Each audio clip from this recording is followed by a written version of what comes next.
लाभ के दृष्टिकोण से मकर राशि के लिए एक सुखद गोचर परिवर्तन होने जा रहा है मंगल का। ये गोचर परिवर्तन होगा 12 जुलाई से लेकर के 26 अगस्त 2024 तक के।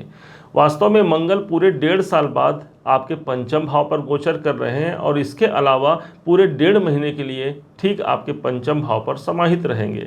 इनका संचरण जब होगा तब पहले से देवगुरु बृहस्पति ठीक पंचम भाव पर ही पहले से समाहित है। इस प्रकार से दो ग्रहों की एनर्जी यहाँ पर प्राप्त होगी। माना जाता है कि मंगल जहाँ पर होते हैं हमारे कुंडली में भी हमारी एनर्जी वहाँ पर होती है, अर्थात गोचर में जब आएंगे पंचम भाव पर तो पंचम भाव से जुड़े हुए हमारी एनर्जी, हमारे पावर, हमारे पराक्रम को यहाँ पर प्रदर्शित करते हैं। जानते हैं कौन कौन से कार्य यहाँ पर सिद्ध होते हैं मकर राशि के जीवन में। सबसे पहले यहाँ पर मंगल और गुरु के प्रभाव को समझिए। ये दोनों ही ग्रह एक दूसरे के मित्र हैं और यहाँ पर मित्रता निभाते हुए देवगुरु बृहस्पति मंगल का साथ देंगे और मंगल भी एक ऐसे ग्रह हैं जो देवगुरु बृहस्पति के मित्र होने के साथ साथ यही आपके इनकम लाभ के मालिक हैं और इसी कारण से किसी बड़े लाभ की आकांक्षा को यहाँ पर प्रदर्शित करते हैं। देखा जाए तो देवगुरु बृहस्पति स्वयं आकाश तत्व के ग्रह हैं तो वहीं पर मंगल स्वयं अग्नि तत्व के ग्रह होते हैं। जिस राशि पर ये समाहित हैं वो राशि ही हो गया स्वयं पृथ्वी तत्व की राशि, अर्थात क्षिति जल पावक गगन समीरा पंच रचित यह अधम शरीरा, ऐसा कहा गया है। और इस हिसाब से 3 तत्वों को हमने जागृत कर लिया। हो सकता है इस समय पर कोई बड़े विशेष कार्य आपके निकल करके सामने आए। कौन कौन से कार्य सिद्ध हो सकते हैं इस बात को अब हम समझते हैं। पंचम भाव की जागृति हो रही है। जो संतान की प्राप्ति करना चाहते हैं, संतान संबंधी चिंताओं से ग्रस्त हैं, उन्हीं के लिए एक ये अच्छा ट्रांजिट आप उसे मान सकते हैं। प्रेम संबंधों में यहाँ पर प्रगाढ़ता देखने को मिलेगी। चूंकि ये इनकम भाव के स्वामी पंचम भाव पर आए हैं इसलिए कुछ बड़े लाभ के अवसर भी यहाँ पर प्रदर्शित होते हैं। यही नहीं, देवगुरु बृहस्पति के पास ज्ञान है, भाग्य है, तो वहीं मंगल देवता के पास एक ऐसा शक्ति है जो स्वयं हमारा हिम्मत है। अब इसी भाग्य के साथ में हमारा हिम्मत जुड़ जाए तो समझिए जरा हम अपनी भाग्य की जो ऊंचाई है उसे कहाँ तक पहुंचा सकते हैं। अब यहाँ से मंगल के पास कुछ दृष्टियां होती हैं, जैसे मंगल के पास होती है 4वीं, 7वीं और 8वीं दृष्टि। इस हिसाब से 1, 2, 3, 4 इनके पास जो एक दृष्टि है वो 8वें स्थान पर पड़ रही है। अब पंचम भाव से देख रहे हैं वो 8वें घर को। पंचम भाव आपके स्वयं के डिसीजन का और अष्टम भाव है किसी न किसी प्रकार से रुकावट का। तो कोई बड़ा डिसीजन आप लेना चाहेंगे तो कुछ रुकावटों का सामना आपको करना पड़ सकता है, लेकिन अष्टम भाव ही परिवर्तन है, अष्टम भाव ही अचानक होने वाले कार्य हैं। तो इस समय पर लग सकता है हमें कि कोई कार्य में बाधाएं आ रही हैं, लेकिन अचानक से वहीं पर हमें वो सफलता प्राप्त हो सकती है। ये मंगल का एक शुभत्व प्रभाव हो गया, अर्थात मंगल की 4थी दृष्टि हमेशा हमें सुरक्षा प्रदान करती है, अर्थात बाधाओं और संकटों से भी हमें सुरक्षा प्रदान करते हुए इनका गोचर काल काफी महत्वपूर्ण होगा। अब इनके पास जो 7वीं दृष्टि है तो 7वीं दृष्टि से ये सीधे एकादश भाव को देखते हैं, 11वें घर को देख रहे हैं। भाई इस भाव के मालिक ही मंगल हैं और मालिक की जो दृष्टि है वो अपने ही घर पर पड़े। आप अपने घर पर, यदि आप अपने घर पर नहीं हैं और यदि सामने आप बैठे हैं और आपके घर को आपको सुरक्षा देना है तो कैसे करेंगे आप? उस पर किसी प्रकार से बाधा आने नहीं देंगे। ठीक इसी प्रकार से ये आपके इनकम में कोई बाधा आने नहीं देंगे। यदि लाभ प्राप्त होना है तो वो होकर के ही रहेगा, नहीं भी प्राप्त होना है तो वो उस प्राप्ति के लिए आपको वो एक ऐसा सोर्स दिला जाएंगे जहां से मुझे एक बड़े आमदनी के रूप में कुछ धन लाभ भी यहाँ पर प्राप्त हो जाए।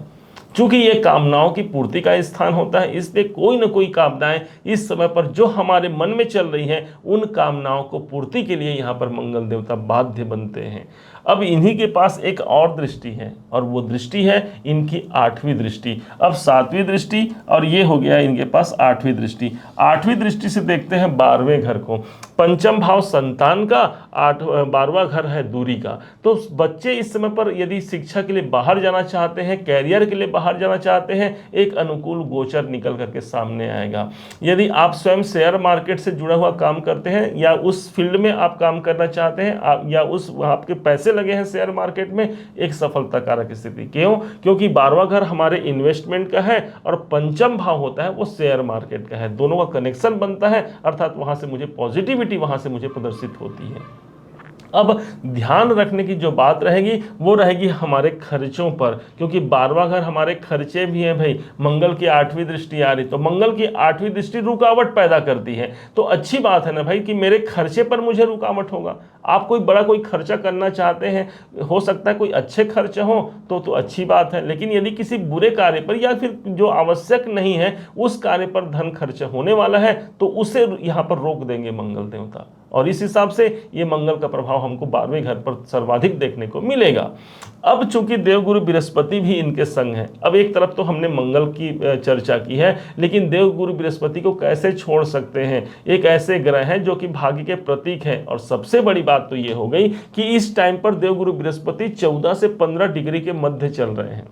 अब ज्योतिष का यह मानना है कि कोई ग्रह 12 से 18 डिग्री पर होते हैं तो उनके पास फल देने की क्षमता काफी मजबूत होती है। तो देवगुरु बृहस्पति के पास आज की डेट पर फल देने की क्षमता काफी मजबूत रहेगी, और विशेष तौर पर जब तक ये मंगल का ट्रांजिट रहेगा।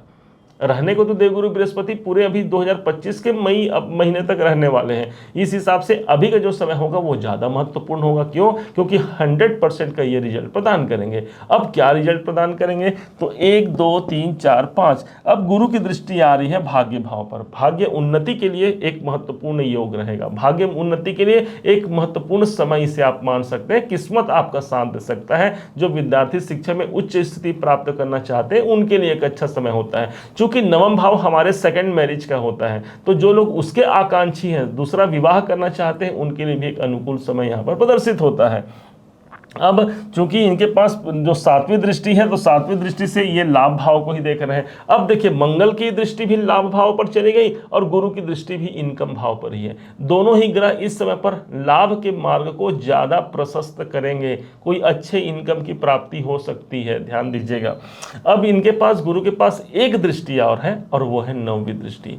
माना जाता है गुरु की 9वीं दृष्टि जिस भाव पर पड़ती है वो स्थान सदैव भाग्य उन्नति का स्थान माना गया है। अर्थात नवम भाव के कारक होते हैं देवगुरु बृहस्पति, और इस हिसाब से 7 8 9 लीजिए आपके मकर राशि पर ही इनकी नवम दृष्टि आ गई। अर्थात कोई स्वास्थ्य में कोई नरमा गर्मी चल रही है, कोई स्वास्थ्य में प्रॉब्लम है, कोई स्वास्थ्य में दिक्कत चल रही है, वहां पर वो दूर होगा। कोई कॉन्फिडेंस में कमी है, यहां पर दूर होगा। गुरुदेव की दृष्टि, गुरु के अंदर ज्ञान है, अर्थात मेरे अंदर भी वो ज्ञान की वृद्धि होगी। आप स्वयं इस समय पर ज्यादा एजुकेशन ले पाएंगे, कोई ना कोई एजुकेशन से में संलग्न आप स्वयं होंगे। इस समय पर आध्यात्मिक जर्नी आपकी काफी महत्वपूर्ण हो जाती है। ईश्वर के प्रति आपकी निष्ठा प्रबल हो जाती है। कोई पहले से आपने कोई सेवा कर्म किया है, किसी के लिए कोई हित किया है, प्रतिफल हमें ऐसा प्राप्त होता है कि नहीं हुआ है, तो ये एक समय होगा कि उसका प्रतिफल भी मुझे निकाल करके यहाँ पर दे पाए। चूंकि आपका लग्न ही प्रभावित हो रहा है, राशि ही प्रभावित हो रही है, इसलिए कुछ अच्छे नाम बनने की आवश्यकता है, कोई अच्छे काम बनने की आवश्यकता है। ऐसा इस गोचर को आप जान सकते हैं, इसका भरपूर लाभ उठा सकते हैं। अब प्रश्न उठता है भाई कि कैसे इस गोचर का हम अच्छा लाभ उठा पाएं, कैसे इसका लाभ लिया जा सके।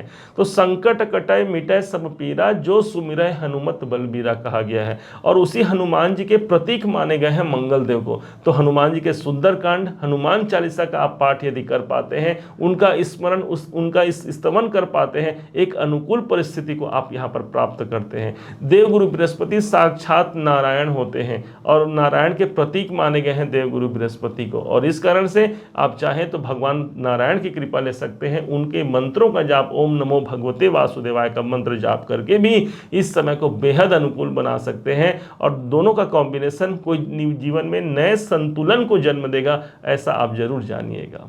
उम्मीद है आप सबने इसे समझा, आप सबने इसे जाना है। यदि आपने इसे समझा है, जाना है, मेरे समझाने का प्रयास यदि आपको सार्थक लगा हो, मेरे समझाने का तरीका यदि आपको सार्थक लगा हो, तो हर बार की भांति इस बार भी अपना प्यार भरा लाइक और कमेंट करना कभी मत भूलिएगा। और हाँ, यदि अभी तक आपने चैनल को सब्सक्राइब नहीं किया है, सब्सक्राइब जरूर कीजिएगा। पुनः एक बार फिर आप सभी का दिवस बहुत मंगलमय हो, इन्हीं शुभकामनाओं के साथ। जय श्री राम।